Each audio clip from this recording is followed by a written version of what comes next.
अक्टूबर 13, 1972 air force flight 571 जो 45 लोगों की लाइफ्स लेकर एंडीज के स्नो कवर्ड माउंटेन्स के बीच क्रैश हुआ और सब कुछ बदल गया।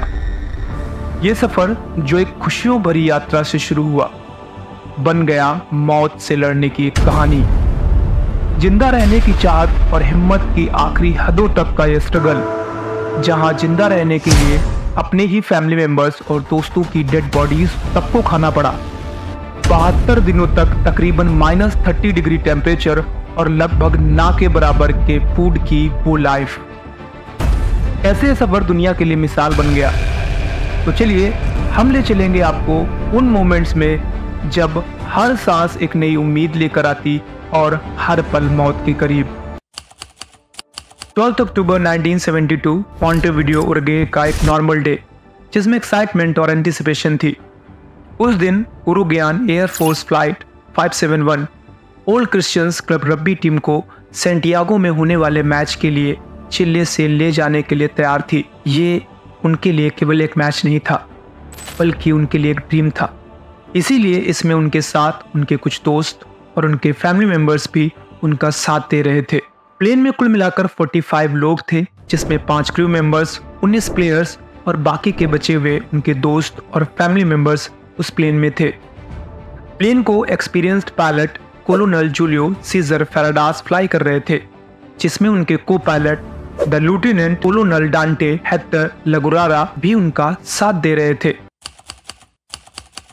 13 अक्टूबर 1972 प्लेन ने अपनी जर्नी मॉन्टेविडियो से सैंटियागो के लिए शुरू की।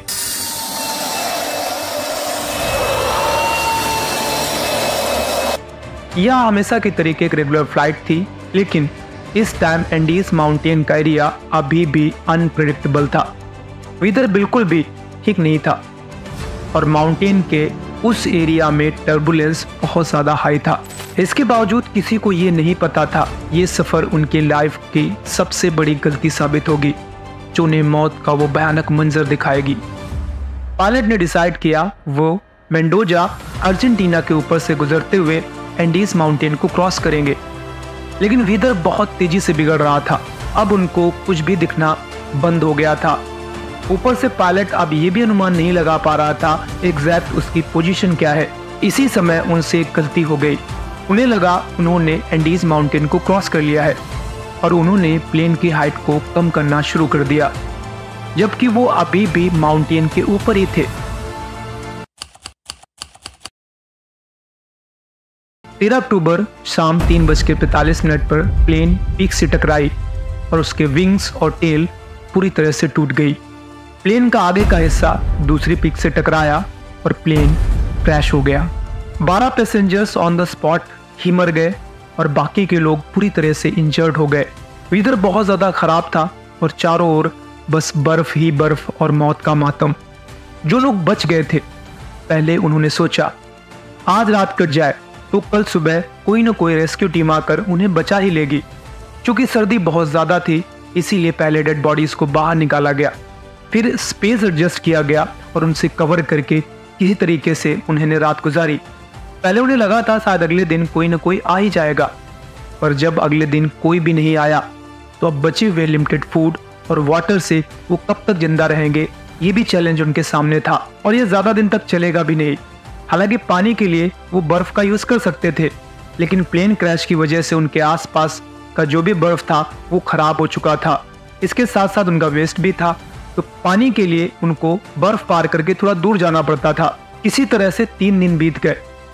प्लेन पर लगे रेडियो पर उन्होंने सुना उनका सर्च ऑपरेशन बंद कर दिया गया है, क्योंकि कहीं भी उनके प्लेन का कोई साइन नहीं मिला था। अब वो पूरी तरह से टूट गए थे और सोचने लगे ऐसे वो कब तक जिंदा रहेंगे। डेज वीक्स में बदल गए और उनके पास जो भी रिसोर्सेस थे धीरे धीरे वो खत्म होने लगे।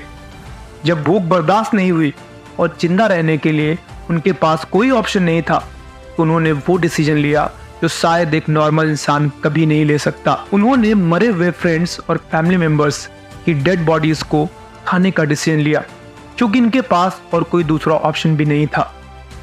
21 अक्टूबर को जब बचे हुए लोग बचने की स्ट्रेटजीज बना रहे थे, तभी बर्फ पिघली और उसने प्लेन को लगभग दफन कर दिया।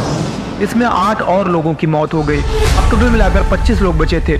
12 प्लेन क्रैश में पहले ही चले गए थे और 8 बर्फ पिघलने की वजह से। उनका ग्रुप भी अब छोटा हो गया था। इस हिमस्खलन के बाद उनके पास जो कुछ भी बचा था वो भी लगभग चला गया था, लेकिन उन लोगों की विल पावर अभी भी उनके साथ थी, जो उन्हें आगे बढ़ने के लिए, जिंदा रहने के लिए पुश कर रही थी।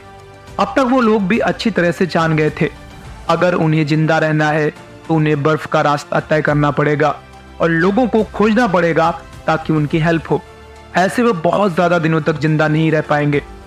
नैंडो पैराडो और रॉबर्ट एनिसा ने यह डिसाइड किया कि वो आगे जाएंगे और हेल्प खोजेंगे। कई दिनों तक उन्होंने एक्सट्रीम कंडीशंस को फेस किया। -30 डिग्री टेम्परेचर और हार्श विंड, लगभग बिल्कुल ना के बराबर फूड के साथ उन्होंने 10 दिन तक सफर किया और एक वैली पहुंचे जहां उन्होंने एक शिफर्ट को देखा। ये उनकी लाइफ का सबसे हैप्पी मोमेंट था। वहां से उनका मैसेज अथॉरिटी तक पहुंचाया गया। जब रेस्क्यू मिशन इमीडिएट एक्टिव किया गया और लगभग 72 दिनों के बाद 23 दिसंबर 1972 को 16 पैसेंजर्स को बचा लिया गया। उनके साथ उनकी स्पिरिट की भी जीत हुई और शायद ये वो याद है, वो ट्रोमा है जो अपनी पूरी लाइफ को भूल नहीं पाएंगे। उन्होंने अपनी स्टोरीज को लोगों के साथ शेयर किया। उन्होंने अपने ट्रोमा को स्ट्रेंथ में बदला और लोगों तक अपनी कहानी पहुंचाई ताकि लोगों को इंस्पिरेशन मिले। ये थी एंडीज की कहानी, जिसमें हमने लाइफ और डेथ के बीच एक बहुत थिन लाइन को समझा, जिसने हमें ये सिखाया कि अगर आप पक्का विश्वास करते हैं तो इंसान किसी भी हालात को फेस कर ही लेगा। उम्मीद करता हूँ आपको ये वीडियो पसंद आया होगा। अगर आपको ये वीडियो पसंद आया है तो वीडियो को लाइक, चैनल को सब्सक्राइब और बेल आइकन पे हिट जरूर करिए। बहुत जल्द मिलेंगे, तब तक अपना ख्याल रखिए।